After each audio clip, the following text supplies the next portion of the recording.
Hello everyone, इस video में हम रिवाइज करेंगे न्यूरोमस्कुलर जंक्शन। तो सबसे पहले इसका डेफिनेशन लिखेंगे। डेफिनेशन क्या है? It is a junction between the terminal branch of nerve fibre and muscle fibre. Structure की बात करते हैं, skeletal muscle fibre which is innervated bye motor nerve fibre. ये नॉर्मल से इसका डायग्राम हो गया। ये एक्सॉन है, ये प्री सिनेप्टिक मेम्ब्रेन, ये पोस्ट सिनेप्टिक मेम्ब्रेन। उसके बाद ये माइटोकॉन्ड्रिया सिनेप्टिक वेसिकल, इन दोनों के बीच का जो गैप है उसको बोलते हैं सिनेप्टिक क्लेफ्ट। ये पोस्ट सिनेप्टिक मेम्ब्रेन हो गई, ये सब न्यूरल क्लेफ्ट है। अब बात करें axon, terminal and motor end plate की। मोटर एंड प्लेट को ही हम मतलब न्यूरोमस्कुलर जंक्शन बोलते हैं, उसी का नाम है। अब ये क्या है? Terminal branch of nerve fibre, when axon come close to the muscle fibre it loses the myelin sheath. फिर एक्सिस सिलेंडर एक्सपोज हो जाएगा, फिर उसको मोटर एंड प्लेट बोलते हैं। जो वो एक बल्ब लाइक एक्सपैंड हो जाता है, वो अपीयरेंस में एक बल्ब लाइक दिखता है। एक्सॉन टर्मिनल में क्या होता है? एक तो माइटोकॉन्ड्रिया होते हैं जहाँ जिनके अंदर एसिटाइलकोलिन सिंथेसाइज होता है, जो कि एक न्यूरोट्रांसमीटर है। फिर सिनेप्टिकल वेसिकल्स होते हैं जिनके अंदर न्यूरोट्रांसमीटर्स होते हैं, जैसे कि acetylcholine. Mitochondria also contain the ATP, which are the source of energy for the synthesis of acetylcholine. Synaptic trough और गटर, ये क्या है? तो मोटर एंड प्लेट इन्वेजिनेट करती है इनसाइड द मसल फाइबर और एक डिप्रेशन बनाती है, उसको हम बोलते हैं गटर। अब सिनेप्टिक क्लेफ्ट क्या होता है? जो मेम्ब्रेन है नर्व एंडिंग की, जिसको बोलते हैं प्री सिनेप्टिक मेम्ब्रेन, और जो मेम्ब्रेन है मसल फाइबर की, जिसको बोलते हैं पोस्ट सिनेप्टिक मेम्ब्रेन, इन दोनों के बीच का जो स्पेस होता है ना, उसको बोलते हैं the space between these two membrane is known as the synaptic cleft. अब सिनेप्टिक क्लेफ्ट में क्या होता है? Synaptic cleft contains basal lamina, thin layer of spongy reticular matrix through which the extracellular fluid diffuses and the acetylcholine esterase। अब ये acetylcholine esterase क्या है कि जब न्यूरोट्रांसमीटर रिलीज हो जाएगा ACL, तो उसका जब काम होने के बाद उसने रिसेप्टर्स ने उसको एक्शन पोटेंशियल को ले लिया, तो उसके बाद उसको हमको डिग्रेड करना पड़ेगा। तो उसको डिग्रेड करने के लिए आएगा एसिटाइलकोलिन एस्टरेज। अब सब न्यूरल क्लेफ्ट क्या होते हैं? पोस्ट सिनेप्टिक मेम्ब्रेन जो होती है वो ट्राउन करती है न्यूमरस फोल्ड्स में, यानी न्यूमरस फोल्ड्स बनाती है पोस्ट सिनेप्टिक मेम्ब्रेन।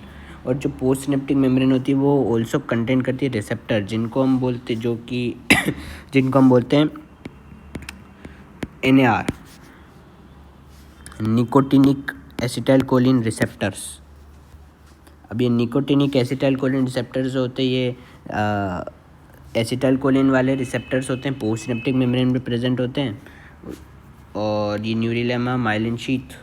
तो अब न्यूरोमस्कुलर ट्रांसमिशन जो होता है वो नर्व फाइबर से मसल फाइबर में, वो कैसे होता है? तो उसकी स्टेप्स क्या है कि सबसे पहले ये न्यूरोमस्कुलर ट्रांसमिशन क्या है? It is the transfer of information from motor nerve ending to the muscle fibre through neuromuscular junction. It is the mechanism by which motor nerve impulse initiates muscle contraction. Events क्या होंगे neuromuscular transmission के? सबसे पहले acetylcholine का release होगा, फिर उसका action होगा, फिर डेवलपमेंट होगा, एंड प्लेट डेवलपमेंट होता है, फिर एंड प्लेट पोटेंशियल का, फिर डेवलपमेंट होता है मिनिएचर एंड प्लेट पोटेंशियल का।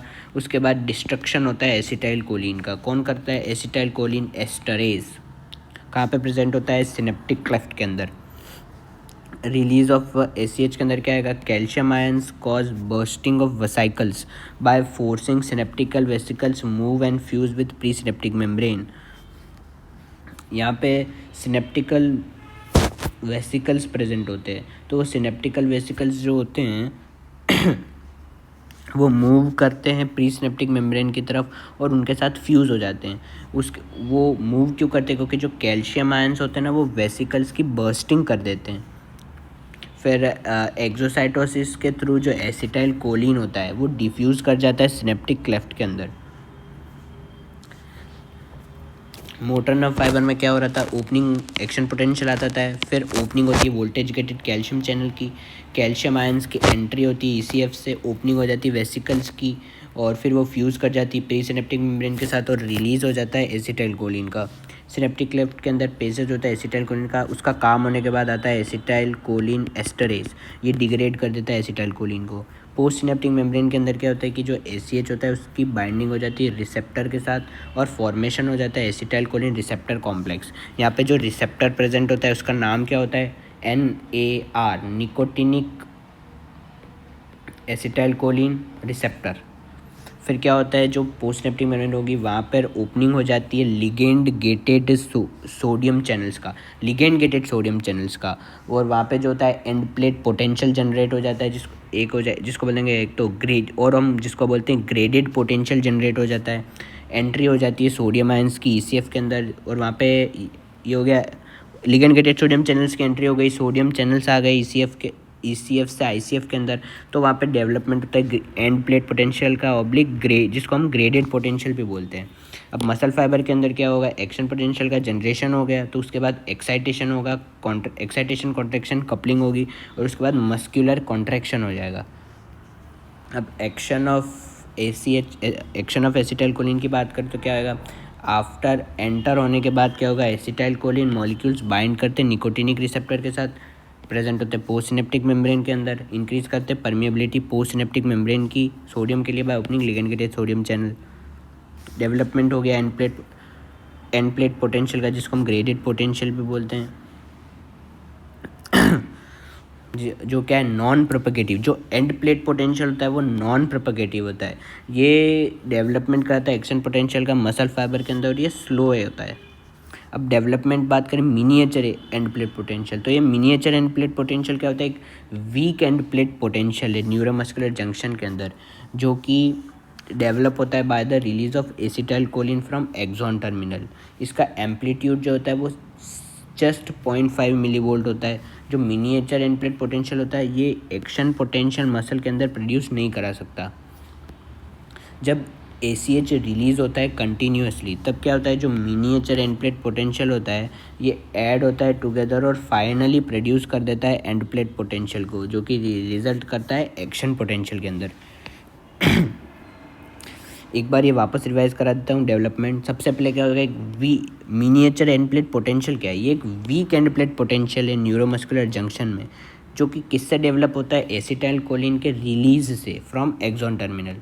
एम्पलीट्यूड हो गया 0.5 मिलीवोल्ट। ये जो मिनिएचर एंड प्लेट पोटेंशियल होता है ये मसल के अंदर एक्शन पोटेंशियल जनरेट नहीं कर सकता, क्योंकि जो मसल फाइबर होती है वो भी ऑल और नन प्रिंसिपल फॉलो करती है, और ये एक सब थ्रेशोल्ड पोटेंशियल होता है, तो एक्शन पोटेंशियल जनरेट नहीं कर सकता। जब ACH कंटिन्यूसली रिलीज होता है तो miniature and plate potential add हो जाता है टुगेदर, तो क्या फाइनली प्रोड्यूस करता है एंड प्लेट पोटेंशियल को। अब एसिटाइलकोलिन का डिस्ट्रक्शन कैसे होता है, तो acetylcholine released is destroyed very quickly within 1 millisecond. कौन करता है, ACHE एसिटाइलकोलिन एस्टरेज। ये प्रिवेंट करता है repeated excitation of muscle fibre और अलाउ करता है मसल फाइबर को रिलैक्स के अंदर। जो एसिटाइलकोलिन होता है एसिटाइलकोलिन एस्टरेज को तोड़ता है एसीटेट प्लस कोलिन के अंदर, कोलिन इनएक्टिवेट होता है यहाँ पे, ये taken back into the axon terminal by reuptake process. इनके स्टेप्स वापस याद कर लो सब, एक हो जाएगा रिलीज ऑफ ACH, एक होता है एक्शन ऑफ ACH, फिर होता है development of and plate potential, फिर डेवलपमेंट होता है मिनिएचर एंड प्लेट पोटेंशियल का, जिसके अंदर बस याद रखो कि ये जो खाली मिनिएचर एंड प्लेट पोटेंशियल होता है ना, ये सबसे पहली बात miniature and plate potential develop होता है एसिटाइलकोलिन के रिलीज से। Second, miniature and plate potential action potential generate नहीं कर सकता। तीसरा, जब ACH कंटिन्यूसली रिलीज होता है तो miniature and plate potential add हो जाता है टुगेदर और एक एंड प्लेट पोटेंशियल को प्रोड्यूस कर देता है। फिफ्थ स्टेप हो गया कि एसिटाइलकोलिन का काम हो गया, तब उसको उसका डिस्ट्रक्शन करना है, तो एसिटाइलकोलिन एस्टरेज करता है। डिस्ट्रक्शन नहीं करेंगे तो क्या होगा, रिपीटेड एक्साइटेशन होने लग जाएगा मसल फाइबर का, तो हम उसको प्रिवेंट कर देते हैं और मसल को टाइम दे देते हैं रिलैक्स होने का। अब न्यूरोमस्कुलर ब्लॉकर्स क्या होते हैं, न्यूरोमस्कुलर ब्लॉकर्स होते हैं वो न्यूरोमस्कुलर जंक्शन को ब्लॉक करेंगे। These are the drugs which prevent the transmission of impulse from nerve fibre to muscle fibre through neuromuscular junction. कौन से होते हैं, एक होता है जो कि ACH रिसेप्टर के साथ बाइंड कर जाता है उसको बोलते हैं कुरेर। फिर आता है बंगारोटॉक्सिन, ये जो होता है ये ACH रिसेप्टर्स को ही ब्लॉक कर देता है। फिर आता है बोटुलिनम टॉक्सिन, ये जो होता है ACH के रिलीज़ को रोक देता है क्योंकि ये ACH की तरह ही एक्ट करता है। फिर दूसरा आता है succinyl choline and succinyl choline carbamyl choline, ये दोनों जो होते हैं ये ACH की तरह एक्ट करते हैं और प्रिवेंट कर देते हैं रिलीज़ ऑफ ACH को, क्योंकि उसको लगता है कि जो सक्सिनाइल कोलिन है वही ACH है, क्योंकि ये सेम ACH की तरह ही एक्ट करते हैं। दो molecule succinyl choline and carbamyl choline. अब नेक्स्ट लेक्चर में हम रिवाइज करेंगे माइस्थीनिया ग्रेविस।